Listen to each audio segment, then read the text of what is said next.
Oftalmología, Manual CTO, 11ª edición, capítulo 14.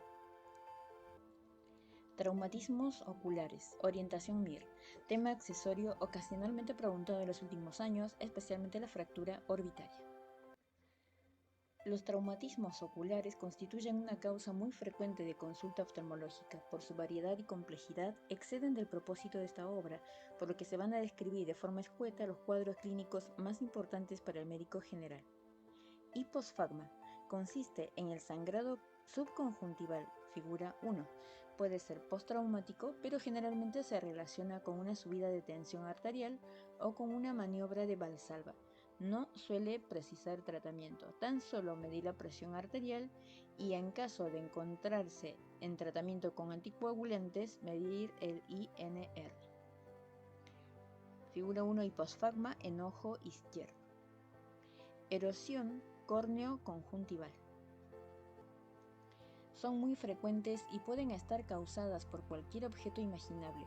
Se limitan al epitelio y la zona dañada tiñe con fluoresceína. Hay que descartar siempre la presencia de un cuerpo extraño o de una perforación ocular, sobre todo bajo la zona de hiposfagma, si se afecta la conjuntiva. Se tratan con 48 horas de oclusión ocular que facilita la reepitelización y con pomada antibiótica para evitar la sobreinfección de la herida. Como en cualquier queratitis, para reducir el dolor, se añade un colirio midriático.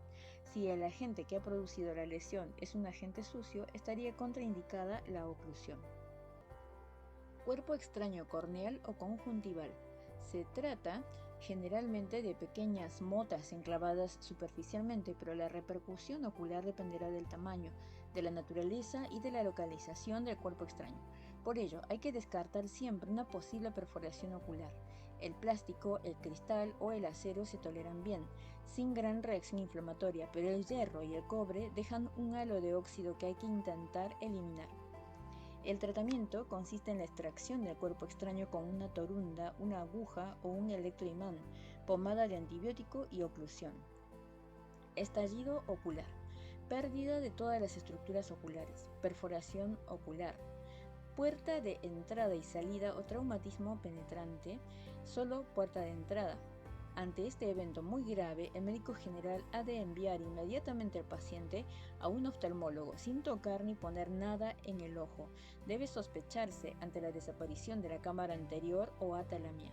Se puede pautar un antibiótico intravenoso de amplio espectro y mantener al paciente en ayunas para proceder al cierre quirúrgico de la herida lo antes posible. En el caso de que el paciente presente un cuerpo extraño intraocular, se extraerá mediante cirugía. Quemaduras oculares por agentes físicos. Las más habituales son las quemaduras producidas por las radiaciones ultravioleta absorbidas por la córnea, sol, nieve, soldadores eléctricos, que provocan una queratitis con gran fotofobia e inyección, unas horas después de la exposición, queratitis actínica. El tratamiento es pomada de antibiótico más oclusión y midriáticos, si hay mucho dolor o el paciente presenta reacción inflamatoria en la cámara anterior. Por agentes químicos, la afectación ocular depende de la concentración, del tiempo de contacto y de la naturaleza de la sustancia química. Por ello, la medida fundamental en este tipo de quemaduras es el lavado precoz e intenso con agua o suero del ojo afectado. Dicha medida no debe retrasarse bajo ningún concepto y, si es posible, ha de realizarse en el lugar del accidente. Los ácidos provocan la coagulación de las proteínas celulares, mientras que los álcalis, mucho más peligrosos, ocasionan su disolución. Según el grado de afectación, las quemaduras se dividen en leves, erosión solamente, moderadas o graves, isquemia limbar, necrosis tisular. En cualquier caso, hay que remitir al paciente al especialista. Puede requerir medidas quirúrgicas para favorecer la reepitelización en casos graves, como los trasplantes de membrana amniótica o de limbo. Traumatismos oculares contusos. La repercusión ocular depende de la intensidad del traumatismo, que puede comprometer cualquier estructura. Párpados desde edema o hematoma, muy frecuentes por la gran laxitud tisular hasta una crepitación subcutánea que hará sospechar una fractura de pared orbitaria. Polo anterior. Las manifestaciones son muy variadas: uveitis traumática, midriasis paralítica, transitoria o permanente por lesión del iris y pema o sangrado en cámara anterior, lesiones del ángulo irido corneal, catarata traumática o incluso luxación del cristalino. Pueden producir aumentos del apío agudos graves. El daño en la malla trabecular puede provocar a largo plazo hipertensión ocular, glaucoma por recesión angular. La desinserción del cuerpo ciliar genera una comunicación con el espacio coroideo, denominada ciclodiálisis, que puede dejar como secuela hipotensión ocular crónica. Polo posterior.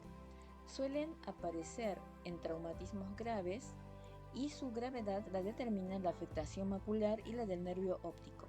Es posible encontrar hemorragias vítreas o retinianas, edema retiniano, edema de Berlín, desgarros de retina con desprendimiento asociado, rotura coroidea o de nervio óptico, la retinopatía de Puschert, hemorragias y exudados algodonosos peripapilares.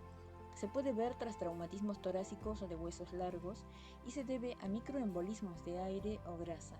También se ha descrito como complicación de una pancreatitis aguda no alcohólica. Fractura orbitaria. La más característica es la fractura del suelo de la órbita por compresión aguda de las estructuras orbitarias por un objeto romo, blowout fracture o fractura por estallido orbitario. Figura 2. En esta figura se muestra la fractura de suelo orbitario en el ojo izquierdo.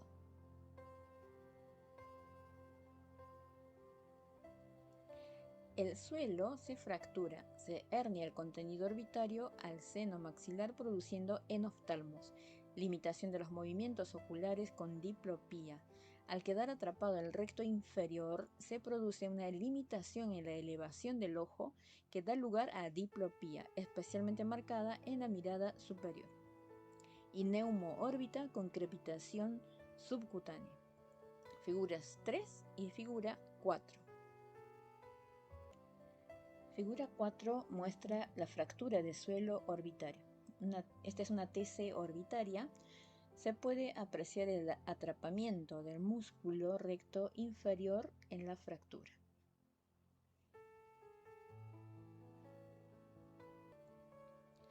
El tratamiento es quirúrgico. La cirugía se lleva a cabo de forma programada unos días después y únicamente está indicada en casos en que exista diplopía, enoftalmos o afectación del nervio óptico. La fractura de la pared medial, probablemente la más frecuente al tratarse de la lámina papirácea del etmoides, hueso muy frágil, puede seccionar los conductos lagrimales, lesionar la tróclea del oblicuo superior o atrapar el recto medio. La del ápex puede dañar el nervio óptico o producir un síndrome de la hendidura esfenoidal. La del techo puede provocar lesión de los senos paranasales o incluso rinorrea de líquido cefalorraquídeo, licuorrea. Figura 3. Fractura orbitaria, blowout fracture.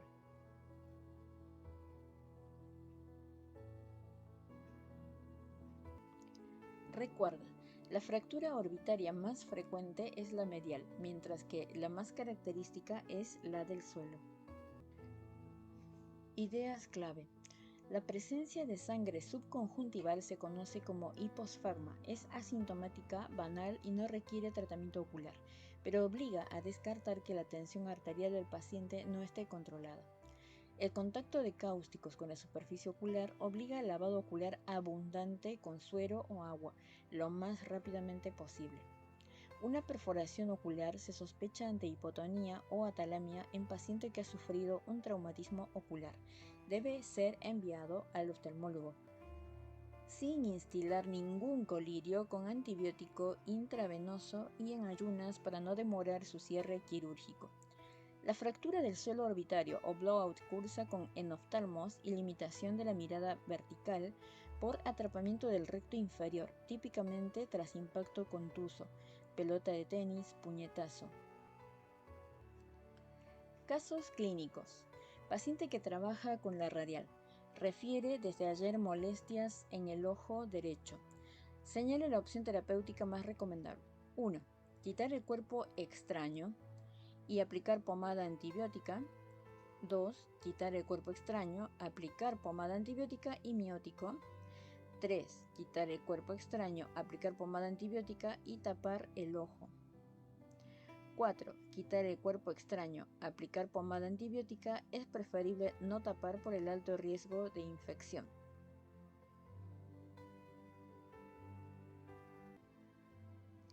La respuesta correcta es la 3. Quitar el cuerpo extraño, aplicar pomada antibiótica y tapar el ojo. Caso 2. Paciente que recibe un traumatismo contuso en su ojo derecho. Este signo clínico recibe el nombre de 1.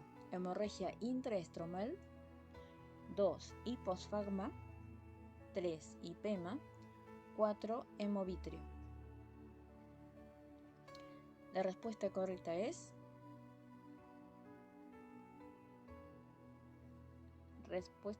la 3. Hipema. Final del capítulo 14, Manual CTO, 11ª edición, Traumatismos oculares.